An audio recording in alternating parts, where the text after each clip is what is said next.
Fala galera, beleza? O concurso da Receita Federal está prestes a sair, né? Já tem aí pedido da Receita para poder abrir o concurso. Então a gente fez essa aula aqui com foco na prova discursiva para o concurso da Receita Federal pré-edital. E para poder participar dessa aula, a gente convidou o Reinaldo, que ele é analista do Banco Central, mestre em contabilidade e é o nosso coordenador técnico dos cursos da área fiscal. Seja bem-vindo, Reinaldo. Opa, Bruno, muito obrigado aí pelo convite, obrigado por participar. Vamos para cima aí da Receita Federal, né? Concurso bem pesado, então tem que começar antes mesmo, tem que ser no pré-edital mesmo. Exatamente, concurso muito pesado, mas a recompensa também é Ah, maravilhosa, né? ótimo. Passar no concurso da Receita Federal é o sonho aí de muita gente. Então, para a gente começar, eu pensei da gente trazer algumas informações gerais primeiros do concurso, né? Para depois a gente começar a analisar a prova discursiva. E já adianto que no final dessa aula a gente vai mostrar o treinamento, né? Que foi montado pelo Você Concursado, com o auxílio do professor Reinaldo para o concurso da Receita Federal. Então, para quem já quer começar a se preparar de forma específica para esse concurso. E antes de começar, eu já deixo aqui os nossos contatos. Então, se você quiser mandar uma mensagem para mim, é aqui o @prof.brunomarques. E tem também o do professor Reinaldo, que é Reinaldo Assunção, ou Assuncão, underline professor, e também o Você Concursado. Aqui também tem o canal do Telegram, do Você Concursado, que é o Academia de Discursivos. Em todos esses meios você consegue bater um papo com a gente, mandar mensagem, tudo. E os links estão aqui embaixo também na descrição do vídeo, caso você não consiga anotar aí, beleza? Então vamos nessa. Reinaldo, informações gerais aí sobre o concurso. Quantidade de vagas. O que a gente já tem? Então, primeiro a Receita tinha feito um pedido maior, né, de vagas, né, ano passado, para o cargo de analista tributário, né, mas recentemente ela ajustou esse pedido, né, e veio solicitando aí 469 vagas, né, para o próximo concurso, Uhum. né. Isso é o que está no pedido da Receita para o Ministério da Economia, né? Lembrando, claro, a Receita tem aí para analista tributário 10.580 cargos vagos, né? Mas assim como a Receita, outros órgãos têm uma quantidade muito grande de cargos vagos, mas não quer dizer que vai ter um concurso para 10.500 cargos, né? Hoje em dia não comporta mais isso, né? Um Uhum. ponto interessante também é colocar que, por exemplo, no concurso de 2012, que foi o último concurso, eram 750 vagas, né? E chamaram aí quase 1.500. Então, no concurso anterior de análise tributária, eles chamaram o dobro de vagas, né? Que é o que permite, né, o decreto. Tá Então, certo. assim, Então, como fizeram tem para uma quantidade de 750 e cargos vagos, chamaram o dobro, o máximo. É um concurso, isso, então, chamaram que mais. a tendência é chamar todo mundo que é aprovado, certo? Com certeza. Você a gente vê aí a quantidade de cargos vagos, né?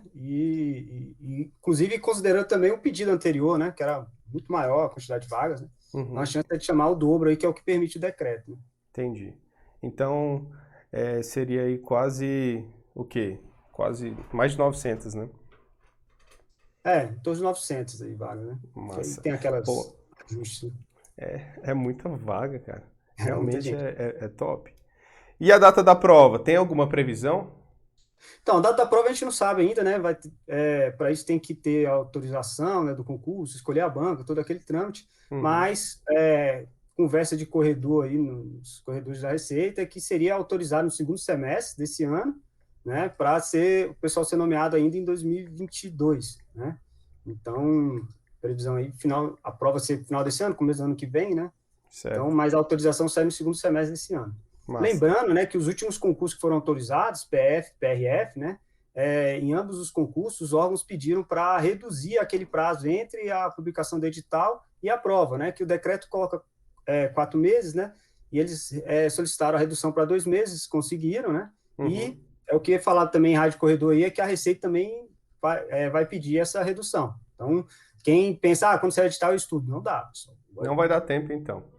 Assim, Não- normalmente com um prazo de 4 meses já não daria tempo, né? Se Isso. a pessoa estivesse começando do zero. Mas Isso. esse estudo pré-edital aqui é essencial para quem quiser ser aprovado. Quem começar a estudar só depois do edital, mesmo que já tenha alguma base ali, vai ter mais dificuldade, então, né?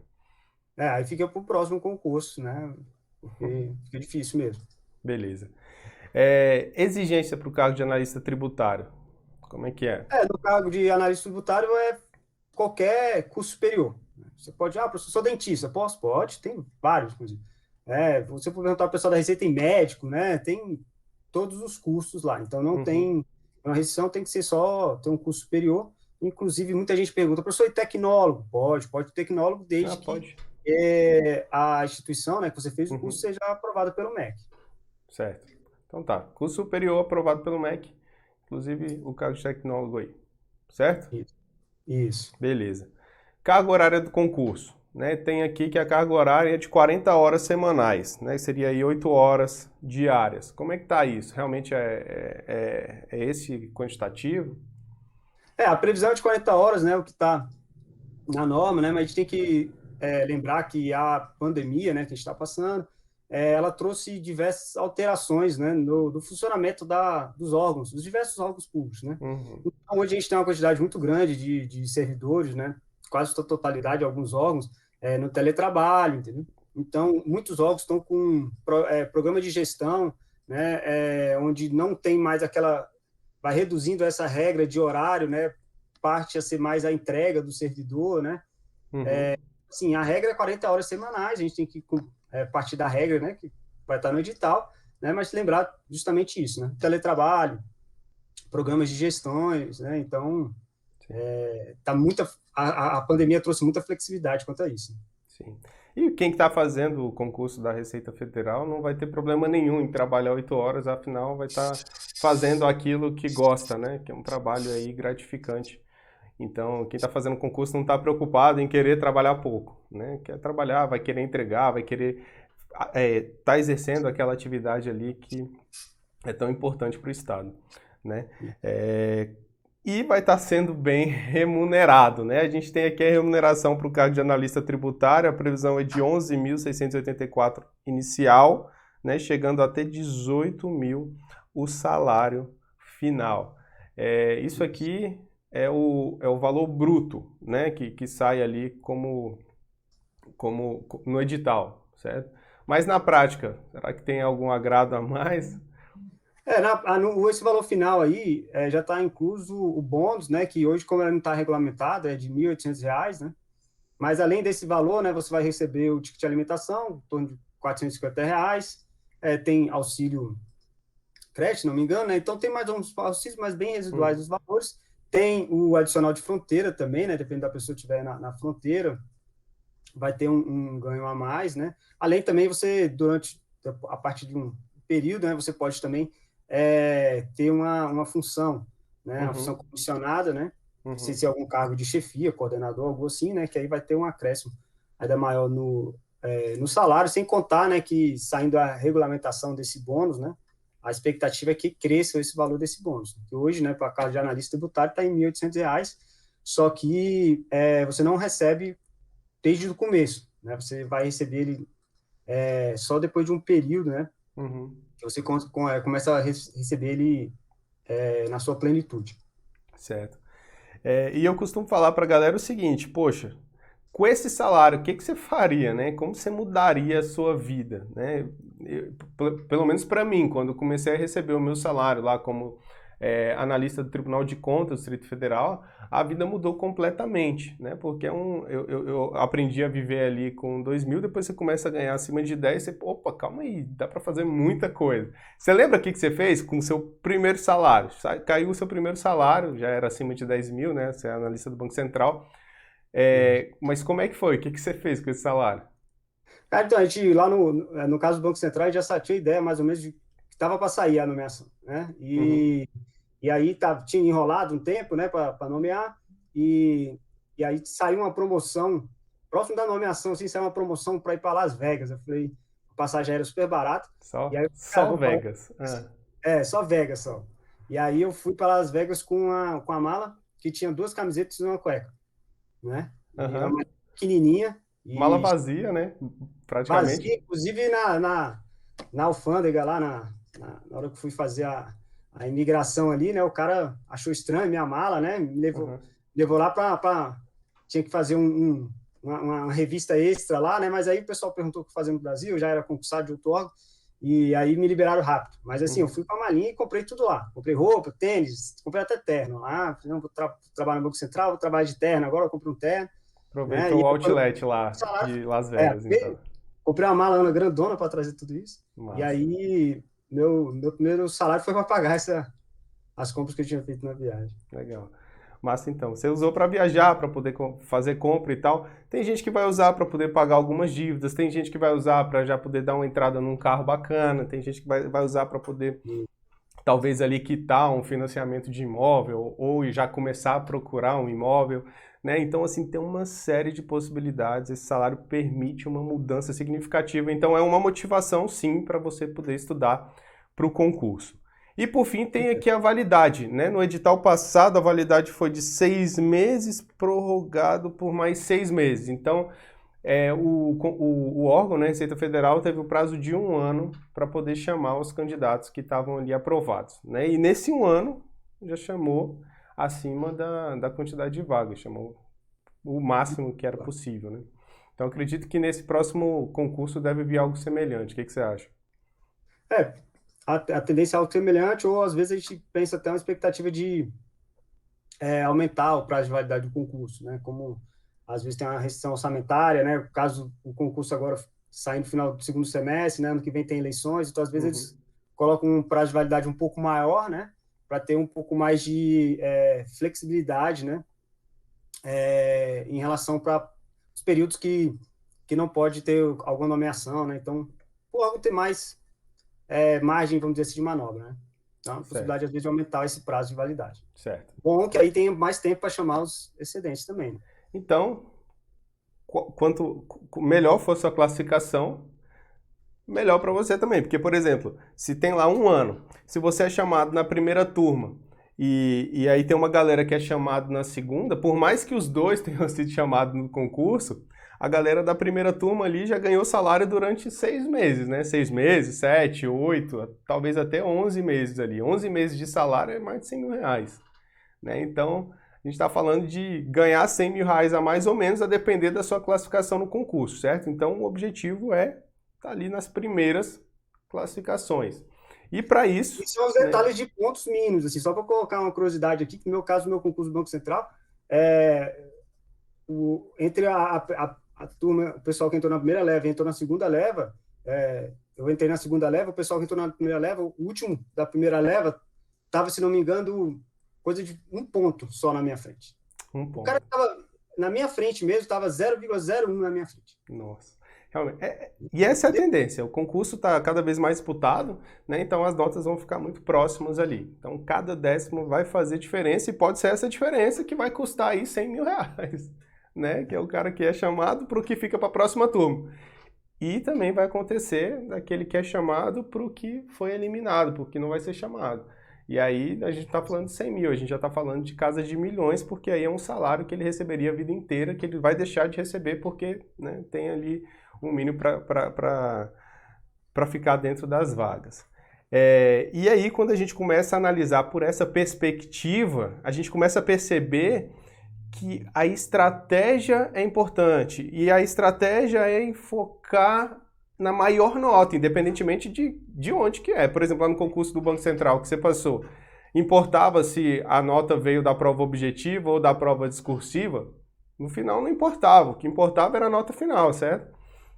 Então, para análise desse concurso da Receita Federal, a gente deve seguir a mesma lógica. Só para o pessoal ter uma ideia, compartilhar aqui um resultado que eu tive no concurso do TST, para a área de analista judiciário, contabilidade. Tá aqui, eu consegui o segundo lugar no concurso. E olha isso aqui, Reinaldo. A minha nota na objetiva não foi alta. A minha nota objetiva, inclusive, foi menor do que a do terceiro, menor do que a do quarto, menor do que a do sexto. Olha aqui a do sétimo, foi bem maior, foi a mais alta, inclusive, do concurso. Só que o meu desempenho na discursiva foi alto. Eu tirei a nota máxima, eu tirei 100, enquanto o pessoal aqui tirou uma nota um pouquinho menor. Falta para ser aprovado, mas uma nota menor. Por conta dessa diferença, olha a minha classificação e olha a classificação dos que ficaram aqui atrás, né? Então, assim, fica a dica para a galera que está estudando, que em concurso público não passa quem sabe mais, passa quem tira a maior nota. Então, você, quando vai começar a se preparar, vai decidir em quais matérias você vai dar mais foco, você tem que começar a pesar, opa, quanto que vale cada matéria aqui na nota final? Porque acontece muito da pessoa começar a estudar, tipo, regimento interno ou uma legislação muito específica do órgão e fala assim, estou estudando para a Receita, vou estudar essa legislação específica da Receita. Só que essa legislação específica vale 1% na nota final e o cara gasta ali 50% do tempo dele estudando aquilo, né? E aí quando vai montando essa estratégia, chega lá no final, na matéria que valia mais pontos, ele não tem um bom desempenho. Então, eu É vou uma boa pedir a sua estratégia ajuda para a gente poder fazer essa análise aqui de impacto na nota final, utilizando, né, as informações que estavam no concurso anterior, que tendem, né, a serem mantidas, pelo menos em essência ali, são mantidas. E para isso a gente tem aqui um quadro com as matérias do concurso. E aí eu deixo com o Reinaldo essa análise. Primeiro ponto, né? Até tem um vídeo aqui meu no canal, depois você pesquisa aí certinho que eu mostro como montar o plano de estudo pós-edital, né? Muito bom, inclusive, o vídeo.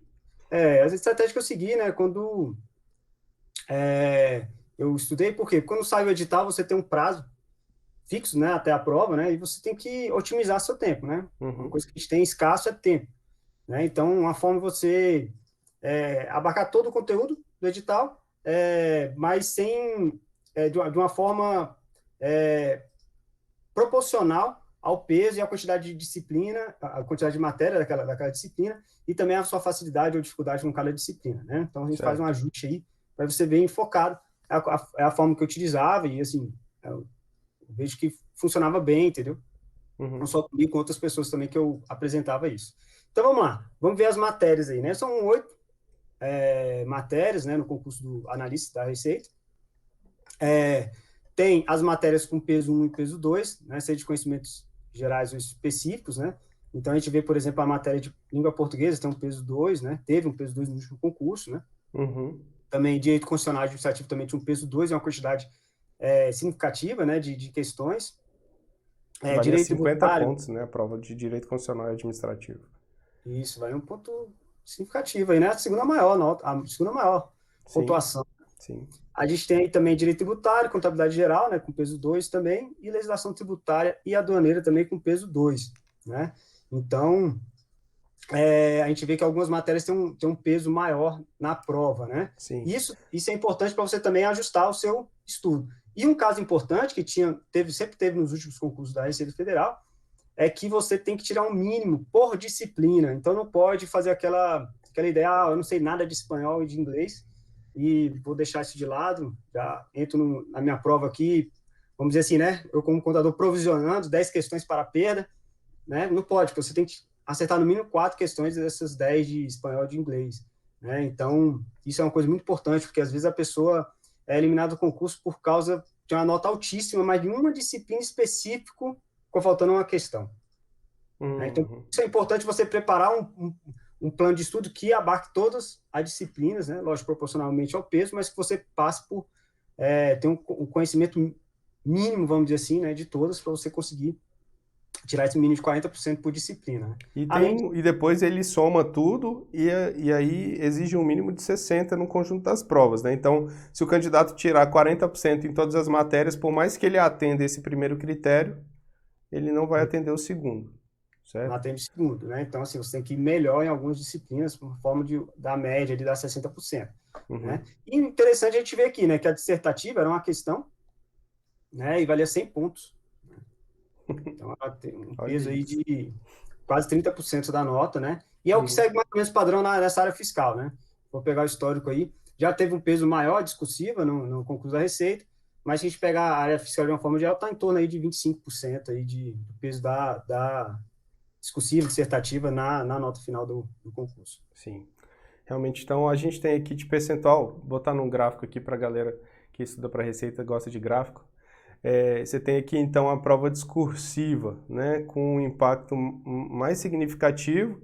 Depois vem aqui a legislação tributária aduaneira, direito constitucional administrativo, né, e aqui direito tributário e língua portuguesa. Então, a gente já identifica quais são as matérias com maior peso, né? Então, se você for bem nessas matérias, a tendência é que sua nota já vá para um patamar mais alto, e aí você tem que trabalhar para conseguir pelo menos o mínimo nas outras matérias, não é isso? Isso. É isso mesmo. Então, o peso aí, isso aí serve, como eu falei, né, para dividir os horários que você vai dedicar à preparação, seja pré ou pós-edital, né? Uhum. E como nosso foco, então, é a prova discursiva, vamos entrar um pouquinho mais nessa questão da discursiva. No último edital, né, a prova discursiva ela foi composta por uma questão que era para ser redigida de 40 a 60 linhas. Então, mínimo de 40, máximo de 60 linhas. Valia 100 pontos e para ser aprovado você precisava tirar 60 pontos. Né? Então, essa foi a estrutura da prova discursiva, da prova dissertativa do último concurso. Agora, essa questão cobrava um assunto de conhecimento específico, né? Então, o edital previa aí que o edital previa as matérias específicas, né, que poderiam ser cobradas na prova dissertativa, né? Sim, que eram Direito Constitucional Administrativo, Administração Geral, Direito Tributário ou Legislação Tributária e Aduaneira, certo?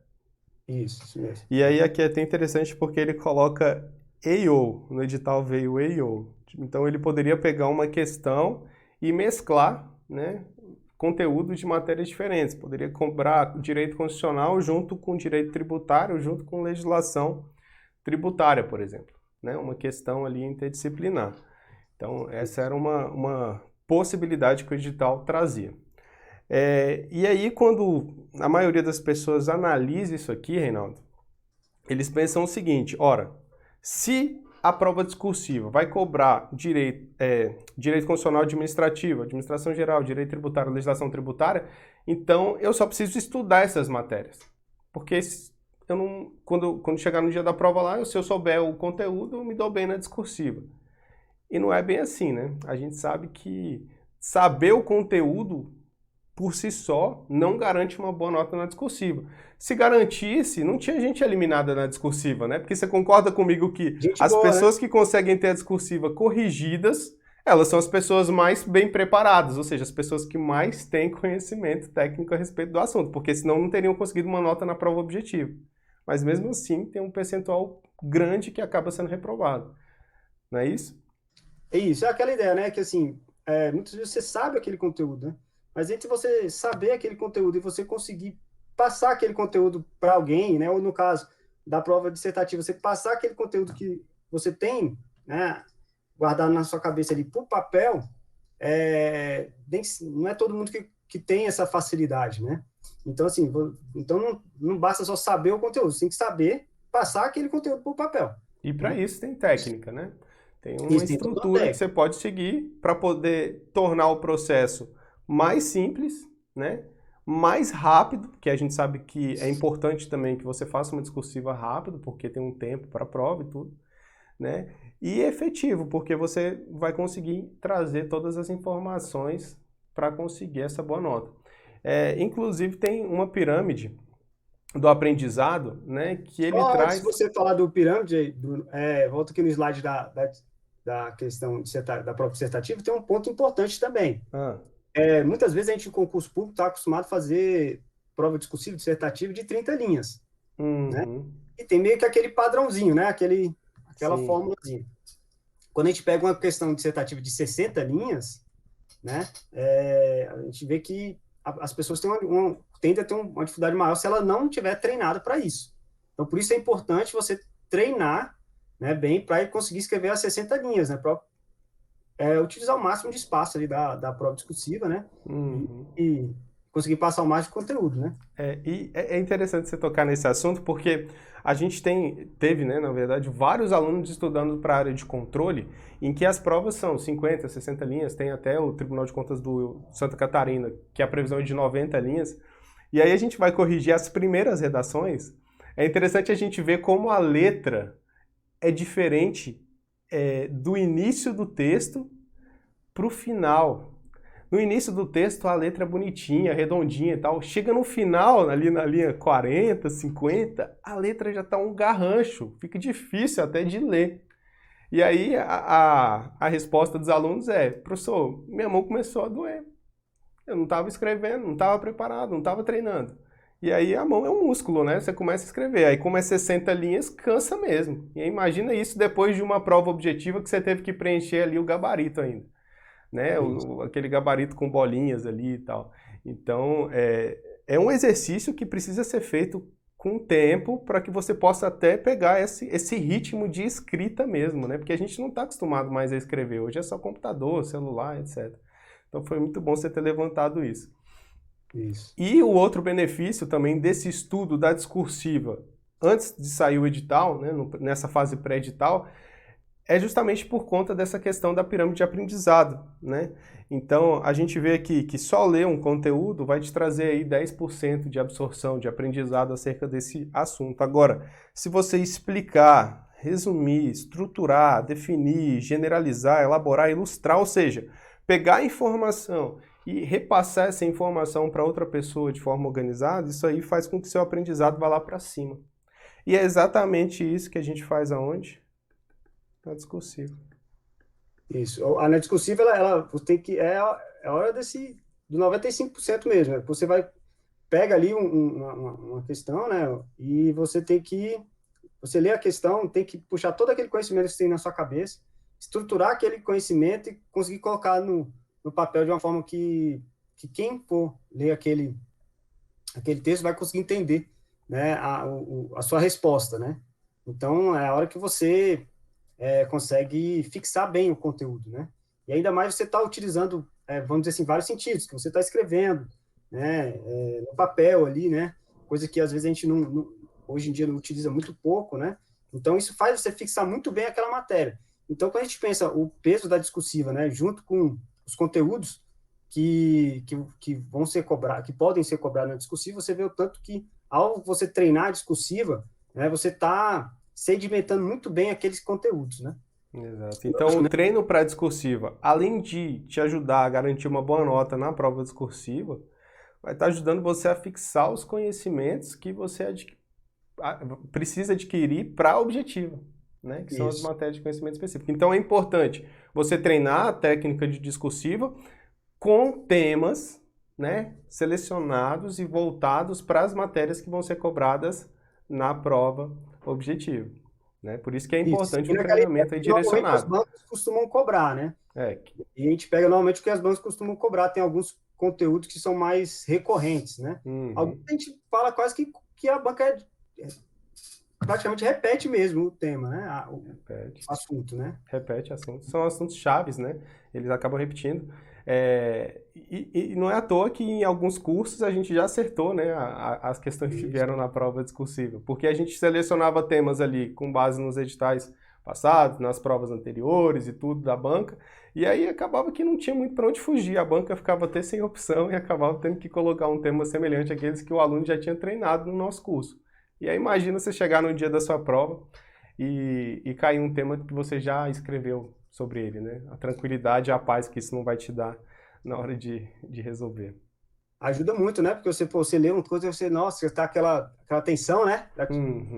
E um pouco a tensão, né? Você, nossa, aí... Porque, querendo ou não, quando você tá tenso ali na hora da prova, às vezes você sabe o conteúdo, mas você trava, vamos dizer assim, né? Então, tem alguma coisa que você já conhece, você você relaxa e aí você consegue liberar para sua cabeça produzir melhor, vamos dizer assim. Certo. Reinaldo, bora para uma parte mais prática, então? Tem aqui uma questão que foi aplicada no último concurso da banca, né? No último concurso da Receita Federal, foi da banca ESAF, né? A banca ESAF, ela provavelmente não vai ser a banca desse concurso, né? Porque a ESAF não existe mais, vamos dizer assim, né? Ela foi absorvida pela ENAP, né? Então, vai ter uma mudança, logicamente, ali de estrutura, mas é importante que a gente conheça e veja como que foi cobrado, porque é uma estrutura que acaba sendo replicada por outras bancas, como a FGV, como a Sebrasp, né, que são as bancas aí mais tradicionais, né? Sem falar na FCC, né, que também está no páreo ali, tentando conseguir esse concurso. Vai ser um concurso disputado pelas bancas examinadoras. Mas a questão é essa daqui, ó. Tá? Inclusive está lá na biblioteca de discursiva, tá? Para você que não conhece, a biblioteca discursiva é uma ferramenta de você concursado em que você pode pesquisar lá gratuitamente questões de provas discursivas, tá? Então, Para quem já teve que pesquisar questões discursivas aí, já viu o trabalho que dava. Pois é, não dá mais. Agora tem a biblioteca discursiva lá no Você Concursado. Você pode entrar lá gratuitamente, fazer essa pesquisa. Então, essa questão está lá e aí você pode depois dar uma olhada. E aí aqui a gente tem o seguinte, ó, foi aplicado pela Banca Exaf em 2012, né, no concurso da Receita Federal para o cargo de analista tributário. A questão, ela foi dividida aqui em 3 partes, tá? A primeira parte foi um texto motivador bem curto, falando sobre as competências constitucionais para a instituição de tributo e destacando aí o IPI, beleza? Depois veio o comando da questão, em que a banca ela pede para poder discorrer um texto de no mínimo 20, no máximo 60 linhas, né? No mínimo 40, né? Oi? No mínimo 40, no mínimo 40. Isso. Exato. Li 40 e falei 20. Sobre as limitações constitucionais ao poder de tributar e sobre os princípios constitucionais aplicáveis ao IPI, beleza? E aí, veio aqui 2 tópicos, né, que é a parte mais importante da prova, que é exatamente o que a banca quer que você discorra. Porque acontece assim, ela traz o tema, limitações constitucionais, poder de tributar. Aí, poxa, esse tema ele tem uma série de vertentes que o candidato pode seguir na hora de escrever. Só que se ele deixa aberto, na hora de corrigir fica complicado, né? Porque não tem como você deixar objetiva a correção. E aí fere a isonomia do concurso e tudo. Então, o que as bancas fazem? Elas trazem os tópicos, que são exatamente aqueles pontos que ela quer que o candidato discorra. Então, nesse caso aqui dessa questão, por exemplo, ele fala o seguinte, ó, o conteúdo de cada princípio explicitando sua aplicabilidade ao referido imposto. Então, ela já pede para você poder falar sobre cada princípio e explicar aí a aplicabilidade. E depois, o conteúdo de cada limitação explicitando a sua aplicabilidade ao referido imposto. Tá? Então, ela pede para falar sobre o princípio, pede para falar sobre a limitação, já deixa aqui bem definido o que ela quer.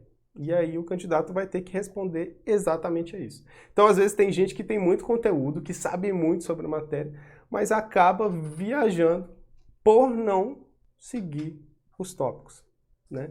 Acaba fugindo do assunto ou trazendo outros conteúdos que, por mais que sejam corretos, por mais que sejam importantes, não respondem ao que foi solicitado. Eu costumo até dizer o seguinte, a pessoa pode... Como é que é? Às vezes a pessoa peca um pouco da objetividade, né? Eu sempre falo assim, às vezes a pessoa sabe muito aquele conteúdo e a gente brinca que ela começa a brigar com a prova. Né? Acontece muito na objetiva, né? E às vezes acontece também na discursiva. Por quê? Ela tem que responder esses tópicos e ela começa a pensar como vai começar a direcionar ali, né, a resposta dela. Ela, não, mas tem aquele caso, aquela jurisprudência, tem aquele situação, e aí ela começa a perder um pouco a objetividade aí na resposta. Uhum. E interessante também é o seguinte, quando ela vai responder esse tipo de questão, e ela treina, né, uma discursiva sobre isso, né? Quando cair uma questão sobre IPI, falando de princípio de IPI, na prova objetiva, ela vai estar aquilo bem definido na cabeça.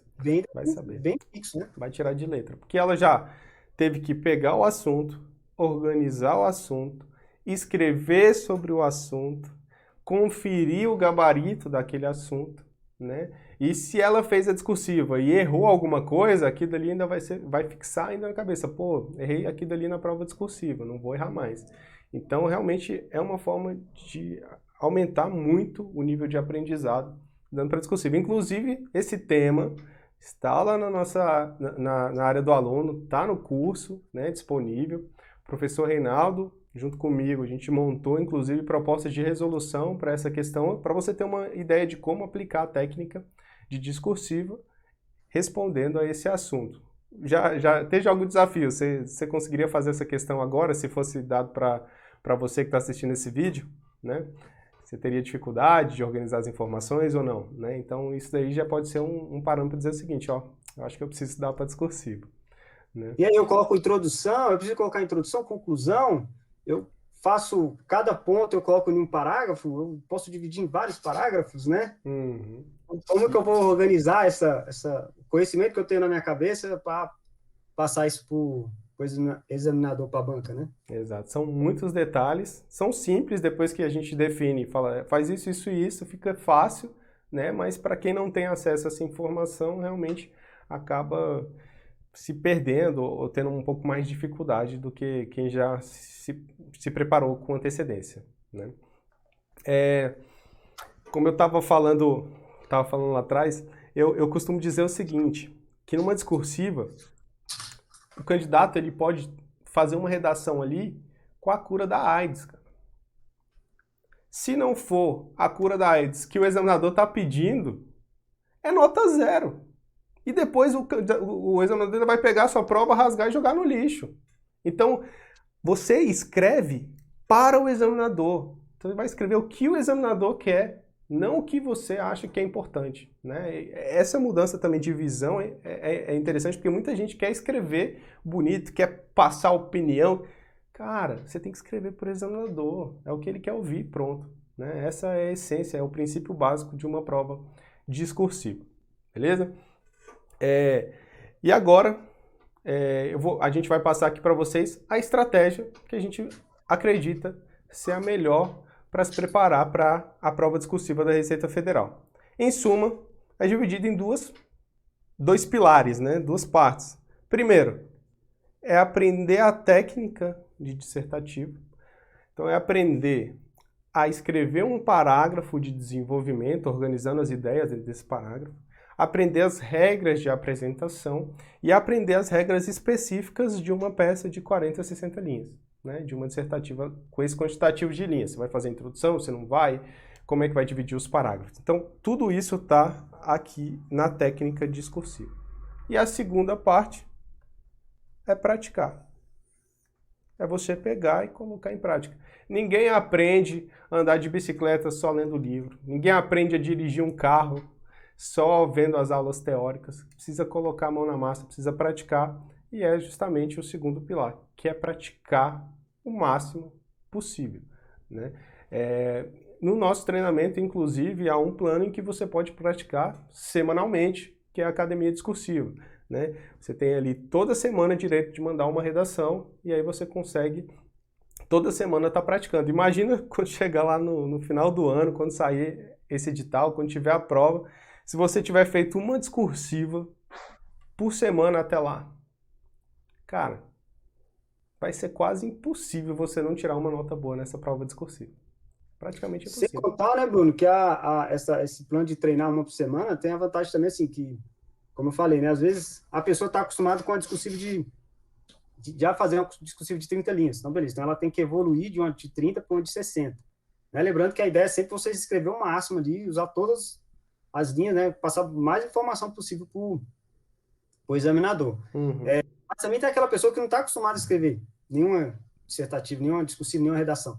Né? Então, como você tem você pode treinar semanalmente, você fazendo aquela técnica de treina primeiro uma de 20 linhas, depois uma de 25 linhas, uma de 30 linhas, uma de 40 linhas, uma de 50 linhas, até você ir ganhando aos poucos, né, esse conhecimento de você ir produzindo um texto com a quantidade maior de linhas.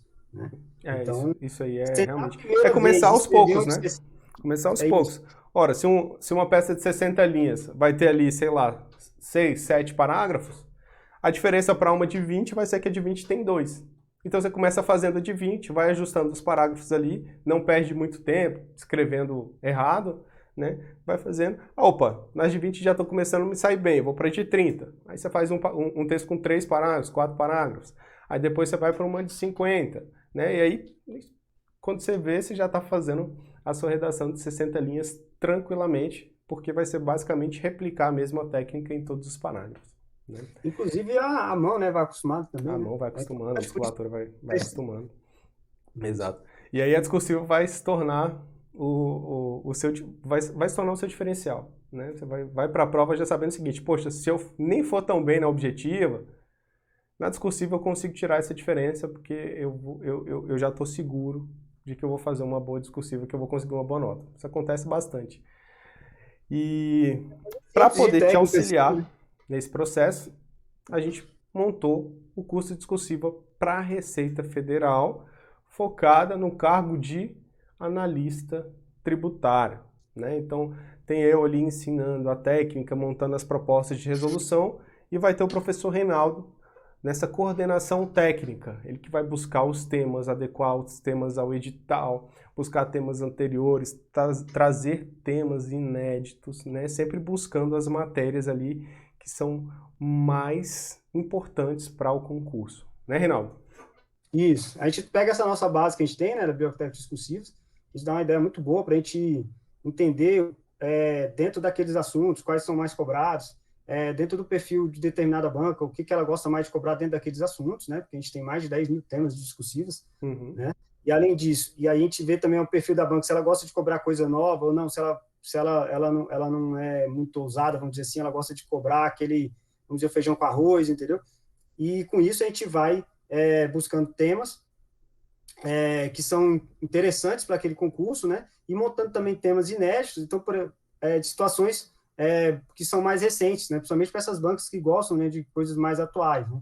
Então, por Até porque exemplo, o último concurso de analista foi em 2012, né? Então, isso. muita coisa já mudou, então eles devem, talvez mudem um pouco também a forma de cobrança. E aí a gente pode buscar isso até nos concursos fiscais estaduais, municipais, tentar ver para onde as bancas estão indo para poder tentar criar um direcionamento também para esse concurso da Receita. E aquela ideia, qual vai ser a banca, né? Afinal de contas, não tem mais exato, né? Qual é a banca aí que vocês chutam, né? Já Qual a deixa aí o comentário, quais vocês Deixa aí acham que seu vai ser a comentário. banca do Eu acho que vai ser concurso? o Sebrasp. Sebrasp é uma banca que tem uma força muito grande, né? Porque é uma banca grande, estruturada, né? Tem muita gente que não gosta, fala, Sebrasp só certo e errado. Não, mas a Sebrasp também tem múltipla escolha, né? O órgão define isso. Outra também, FGV, né? FGV é uma banca bem pesada, né? Principalmente na parte objetiva, né? Sim. Bem pesada. Antes uma FGV, talvez aí, né? Vai ter muita gente que não vai conseguir, às vezes, tirar o mínimo, às vezes sobra vaga, vamos dizer assim, né? Tem a FCC, que fez muito concurso da área fiscal, né? Mas a FCC, nessa época da pandemia, ela está ausente, né? Ela praticamente estava fazendo concurso, eu fiquei sabendo de um recentemente, né? Mas ela está fraca. Então, assim, acho que colocar. Qual você acha que é o mais forte aí para sair para esse concurso da Receita? Eu já deixo Coloca minha no opinião aqui. comentário. Eu acho que vai ser Sebrasp. Né? Eles estão pegando tudo, eu acho que vai ser Sebrasp. Mas é a minha opinião. No treinamento, a ideia é que você esteja pronto para qualquer uma dessas bancas. E quando sair o edital, a gente também vai ajustar todo o curso para aquela banca específica. Né? E como é que está estruturado o curso? Deixa eu mostrar aqui, Reinaldo. Pessoal, o curso tem lá a técnica discursiva sucinta, então é uma teoria textual bem objetiva, só para você poder aprender a técnica e aqueles aspectos, né, importantes para você escrever um bom texto. Depois, temas quentes para praticar, e esses temas são extraídos justamente lá da biblioteca discursiva, são temas focados nesse concurso específico.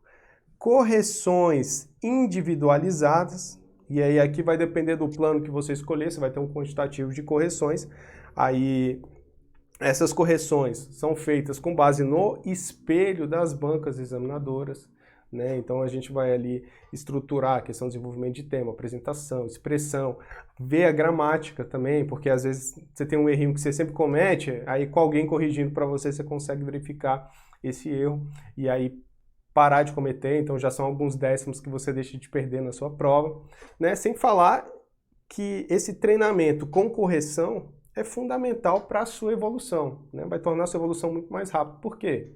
Porque se a pessoa pega e escreve 100 textos, Reinaldo, 100 textos, imagina, 100 redações, mas se ninguém corrigiu nenhuma, a tendência 100 vezes o mesmo erro. É que ela repita o mesmo erro em todas as redações.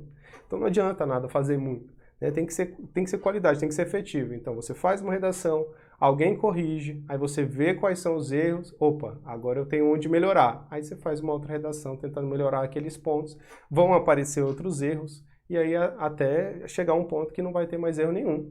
Que o professor vai pegar, dar nota máxima e falar assim, a redação está perfeita, não tem nenhum comentário a fazer. Né? Esse é o ponto Isso que acontece você no deve chegar. dia a dia, né, Bruno? A gente está no trabalho, você está no trabalho, a gente escreve um ofício lá, um parecer, qual for o texto, e a gente vai lá e escreve, né? Por mais que a gente saiba a técnica de como escrever, né? Como está acostumado a escrever aquilo, mas a gente sempre coloca alguém para ler. Por quê? Porque às vezes o nosso olhar viciado, às vezes a gente consegue ver um erro na nossa frente. Não é sempre bom colocar alguém para ler, que a pessoa, aqui, nossa, é mesmo, errei. Agora, e quando alguém vai lá e mostra para você o que você errou, você vai lá e memoriza aquilo e dificilmente você comete aquele mesmo erro novamente, entendeu? Então isso te ajuda muito. É praxe mesmo. Inclusive a gente, na hora que vai montar a proposta de resolução, né? Quantas vezes já não aconteceu? Eu faço o texto, aí encaminho, você revisa o texto, aí volta, eu leio o texto, monto os slides, aí quando eu vou gravar a aula, na hora que eu tô gravando, opa, isso aqui não era para estar aqui não, essa vírgula tá faltando. Então, assim, os erros vão acontecer, mas a ideia é que sejam os mínimos possíveis, né? Que aconteça pouco. Né? Até porque a banca, às vezes, quando está corrigindo ali, ela deixa passar vários, inclusive, tá? Como é que você ia falar? Quanto mais você treina, menos você erra, né? Quanto mais você treina, menos você erra. Exatamente. E vamos lá, o que mais que o nosso curso tem? Então, tem a teoria, tem os temas para praticar voltado para o seu carro, tem as correções digitalizadas e tem as propostas de resolução dos temas, né? Como várias propostas possuem resolução em vídeo, inclusive, mostrando a técnica ali para poder responder a questão, a gente chama até o de Netflix da discursiva. Porque a pessoa pode sentar ali na frente da TV, colocar os temas resolvidos e tá lá estudando, só que vendo, né, a TV, vendo a resolução ali em vídeo, sentado no sofá com um balde de pipoca do lado, se quiser. Né? Então ele pode aproveitar aí para poder ver o conteúdo, revisar o conteúdo da prova e também, né, para poder ver como que é a aplicação da técnica. Ver alguém fazendo aquele tema que ele fez, né, mas com uma técnica um pouco mais aprimorada. Beleza? E tudo isso a um preço acessível, tá? O link para o curso está disponível aqui embaixo, né? São vários planos, você pode entrar ali, dar uma olhada, estudar, ver qual é o melhor para você nesse momento, né? Mas já começar a praticar o quanto antes, porque, como a gente já falou lá no início, se quiser ser analista tributário da Receita Federal, tem que começar o estudo logo. E vale a pena, porque são bastante vagas e o salário é muito bom. Não é não, Reinaldo? Muito bom. E se for pensar ainda em caso de reforma, essas coisas, é uma carreira típica de Estado, né? Então, dificilmente ela entra nessas reformas, vamos dizer assim, mais pesadas, né? Provavelmente ela fica fora desse tipo de reforma. Né? Então, assim, a carreira que tende sempre foi boa e tende a continuar sendo boa no futuro. É isso aí. E aí a gente deixa aqui nossos contatos novamente. Então é @prof.brunomarques, @reinaldoassunção, _professor, @você concursado. Pode mandar uma mensagem em qualquer um desses meios no Instagram. Tem também aqui a Academia Discursivas e os links para os treinamentos estão disponíveis aqui embaixo também. Então a gente aguarda você lá no nosso treinamento. Obrigado, Reinaldo, por participar aqui dessa análise. Pessoal, deixa eu deixar o like aí, né? E caso você tenha gostado também do vídeo, gosta dos vídeos aqui que a gente disponibiliza aqui no nosso canal, né? Não deixe de se inscrever também no nosso canal aí, tá bom? Exatamente. E compartilha, cara. Quanto mais gente estudando contigo, mais força você tem para poder seguir, né? Então compartilha com um amigo, pô, olha aí, vamos estudar para esse concurso e tal, olha essa análise que o pessoal fez. E aí você vai ganhando essas pessoas, né? Alguém ali do seu lado, algum colega estudando junto contigo, eu acho que vai dar um ânimo muito maior, né, para você conseguir a aprovação. E depois você vai ter um amigo ganhando um salário bom igual o seu, vai poder fazer festa, viajar, enfim, né? Isso também é muito bom. E é isso. Então, obrigado aí, Reinaldo, e vejo vocês lá no curso. Tchau.